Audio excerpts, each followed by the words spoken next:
Welcome to McPlum, simple solutions served daily. You start by confirming prerequisites. Your iPhone runs iOS 15 or later, and you have Chrome installed. But understand Chrome on iOS doesn't support traditional desktop extensions. Once done, choose a path. Install a Chromium-based iOS browser that supports extensions, use a dedicated extension-enabled browser app, or set up a remote desktop/browser on a PC. Make sure you're signed into your Google account and have any passwords or sync settings ready, so extension data can transfer or authenticate. Next, install the chosen extension-capable browser app and open its extension marketplace. You'll search for the specific Chrome extension equivalents or compatible add-ons and tap Install.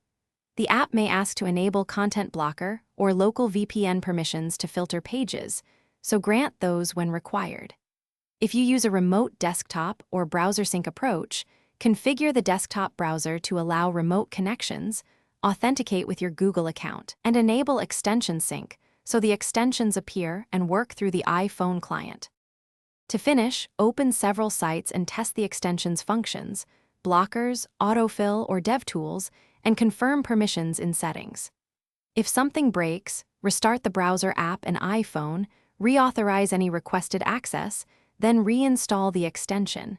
Many issues stem from permission denials or outdated app versions. If you still can't get native-like extensions, switch to the remote desktop/browser stream approach or find a mobile-first app that replicates the feature. Remember, permission settings and app updates solve most problems quickly.